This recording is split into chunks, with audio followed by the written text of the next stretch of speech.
Hey everybody, welcome back to the Economic Analyst channel. In this video, I'm going to give you an update on the precious metals markets and give you a synopsis on what I think is happening right now, what are the causes and drivers of the gold and silver price, and where do I see them heading from here on out. So to recap right quick, over the past couple of weeks, we're seeing a strong downward trend in the gold and silver precious metals markets. Now, this has really happened in the wake of the Russia-Ukraine war. After we saw a spike in gold and silver both during the Russia-Ukraine war, we're now seeing a strong downward trend, and this is broken through the upward trend that we were seeing in gold since really September of 2021.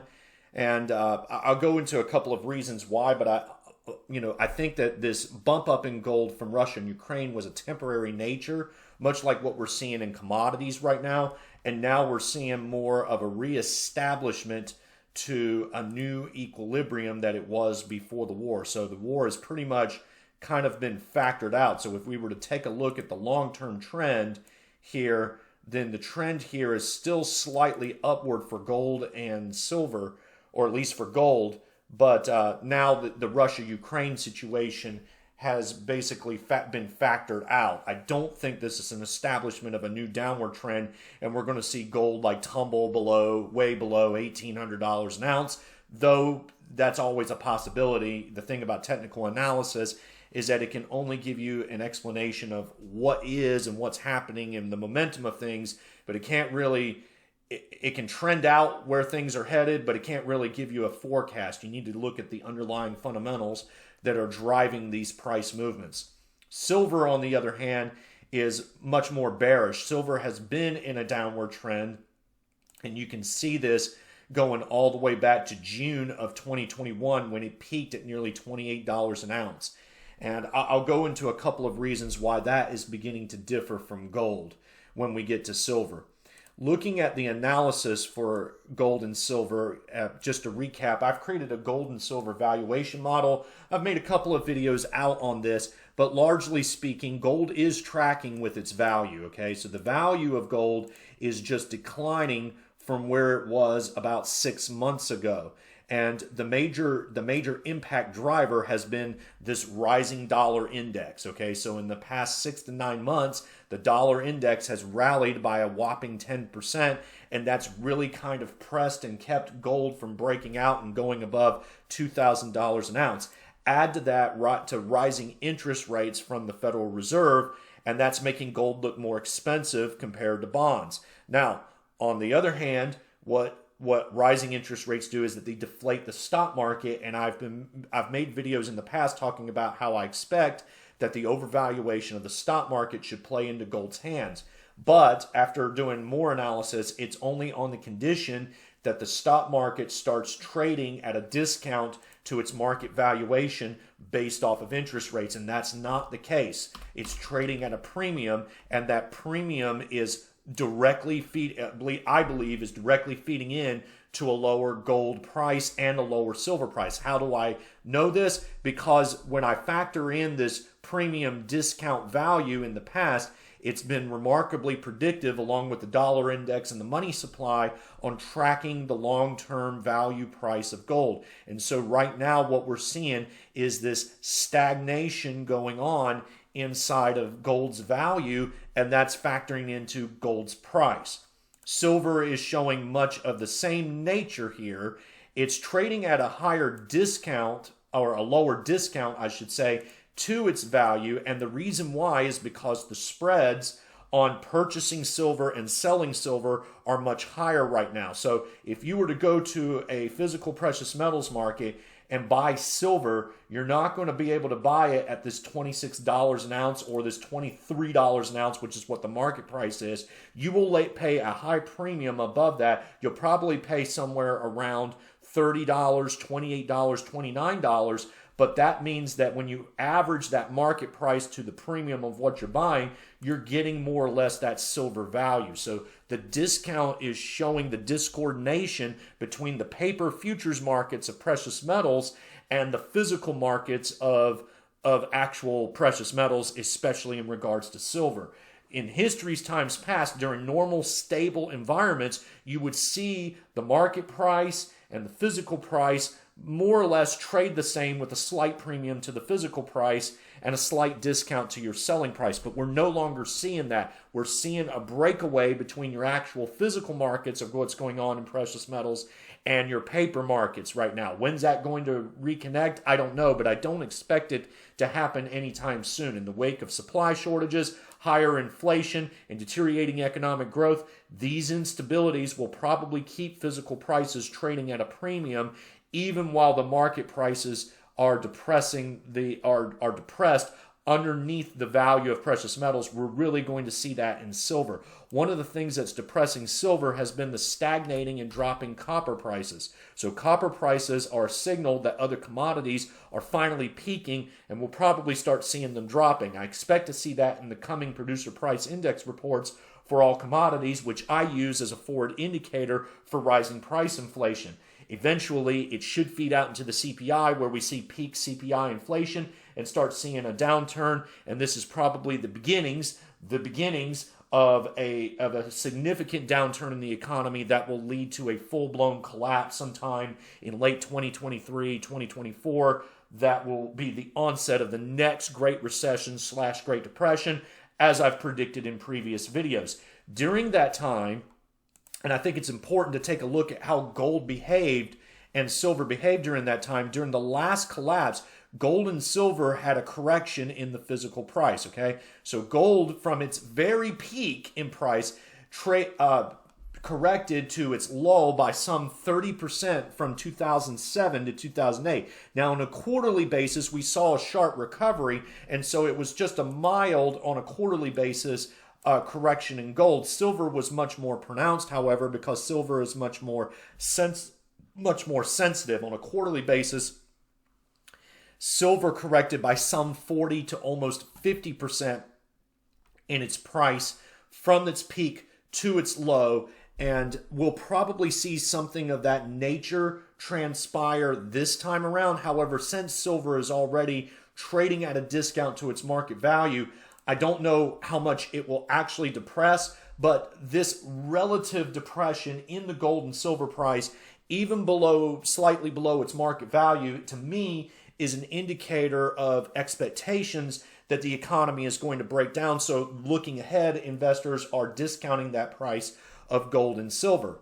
Now, if you're looking at the model, if you're looking at this value model that I've got for gold and for silver, you can see here that the blue line, which is the valuation, you can see how I see gold ticking up and strongly increasing in value sometime in 2024. Why? Well, I think it has to do with the economic collapse that's going to happen in 2023 and 2024. So when the credit bubble bursts, it's going to tank the stock market, and that's going to cause this huge increase in value for gold. But because of the delay, I think there's going to be a delayed reaction, much like we saw post-2008. People are not just going to rush and flock to gold because of the depression of debt and liquidity inside the economic sectors. Gold is going to maintain and stay relatively tame during that 6 to 1 year month window, and then the Fed will have to re-engage with new monetary policy, pushing up the money supply and devaluing the currency, which will cause this value to increase. And when that happens, that's when we're going to see the gold and silver bull market play out. Unfortunately, I was hoping that the high inflation and high monetary stimulus will cause the breakout now. Unfortunately, because it's systemic and has hit global markets worldwide, that has caused relative flows into dollar-denominated assets, pushing up the value of the dollar, keeping stocks trading at a relative premium to their interest rate values, unlike what we saw in the 1970s when they traded at a discount. And because of that, that's depressing this precious metals price. But that situation, those depressing forces will be alleviated among the collapse. And then when the Fed has to lower interest rates, bail out everybody under the sun, bail out the banks, bail out the big business, bail out Wall Street, bail out Main Street, and the government starts sending out stimulus checks, that should cause that rally in precious metals if all else fails. And not only that, we'll get another bout of price inflation, much like what we saw in the late 70s. So we're not at the end of the 1970s into the early 1980s. Instead, what we are is in the mid-1970s, where the collapse will temporarily depress price inflation, and then the Fed will bail out everybody under the sun, print more money, and because we have a refusal and acknowledgement of belief inside Congress and the presidency right now to believe that money supply is driving prices, that is instead caused by external factors, these monetary actions will cause the next round of inflation, which will reflect in a higher gold and silver price. That's when we're going to get that gold bull market breakout. Now, when we take a look at the way that gold behaved during the post-2008 run-up, if you notice, the delay was by about 2 to 3 years before we really saw this run up in gold to its peak. And if you notice, gold peaked at about the time where the value peaked 2 to 3 years prior. That's probably going to play out again. So where I see the gold markets playing out and spiking up is I see gold pushing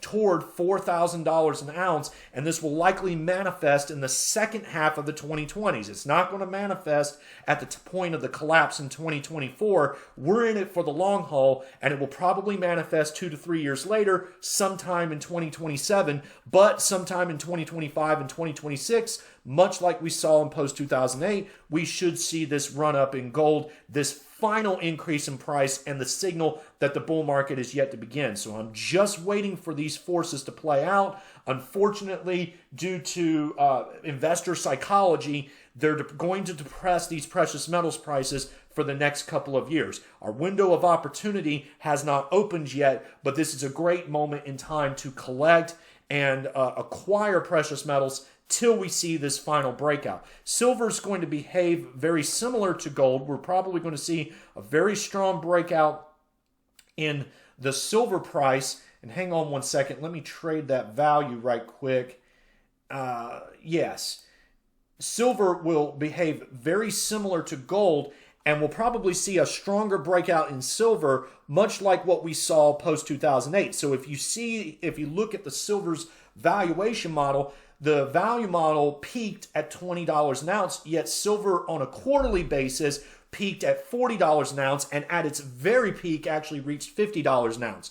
So it traded at almost double to its peak in value during the crisis of 2008. What's it showing now? Well, silver's value is going to be at about $40 an ounce, and I've right now got the tracking, and I'm just tracking and giving you an outlook on this at going up to $70 an ounce, but it could easily go up to $80 an ounce based off of past performance. Again, what's depressing that silver price in the meantime is going to be a relatively falling copper price and that high, strong dollar index that will stay manifested. Now, if we start seeing a change in the dollar, okay, if we start seeing the dollar correct, and in my opinion, it should, but thanks to investor psychology, it probably won't. But if we start seeing that dollar correct downward, and let's say that it starts to, correct itself and go back down to, hang on one second, let me add this in, and correct down to where it was before we saw this strong run up at about, say, an index value of 90 compared to other currencies here, and we start seeing that equilibrium, then what you'll see is that the value of gold and silver will push up even stronger. And when it does push up when that value pushes up even stronger than what we were seeing before, it's going to cause an even stronger and higher gold and silver rally. The same will be true for silver. We're going to see that stronger push up in value here. Silver will start to approach its value of nearly $50 an ounce, and then that will likely push silver up toward a trajectory of nearly $100 an ounce. Gold is not on this model yet, but once I put it in the new axis, we can take a look at how gold will transpire, but gold will push north of $4,000 an ounce if we start seeing that dollar correction. Now, do I expect to see a dollar correction? Probably not. Not until the bust, at least. I think investors are very stubborn and persistent of piling into failing equities, especially globally, worldwide. One thing that they are avoiding is U.S. Treasuries, but due to the rising dollar index, they're buying some type of dollar-denominated assets. The only thing I can think of is that they're buying equities because corporate bond interest rates are going up. Government bond interest rates are going up. It has to be some types of U.S. equities in safe havens, probably in consumer staples and utilities. I'm not really sure on that. So keep on the lookout for that, and I know that for gold bugs and silver bugs, if you've been watching this video, you've probably been depressed and saying, why in the world are we not seeing the breakout amidst record inflation? But essentially in a very strong twist of fate here, we are seeing a rallying dollar despite a devaluing currency in terms of real goods to buy. And I think that's a huge mistake among investors, but it's playing out into the precious metals market. In the long run, we'll see that correction and finally an emergence of the precious metals bull market, likely taking effect in a pattern very similar to what we saw post-2008 and 2009. Guys, as always, I thank you for watching this video. If you like the videos that I provide for you, if you like the content that I create, make sure that you show me some support. You can always like this video. You can subscribe to my channel if you haven't already. Click that notification bell so you're notified whenever I do upload a video. And as always, drop me a comment and I'll try to respond when I can. If you have any questions, leave them and I'll see what I can do to answer those questions in the best way that I know possible. Once again, guys, I thank you for watching this video, and I'll talk to you next time.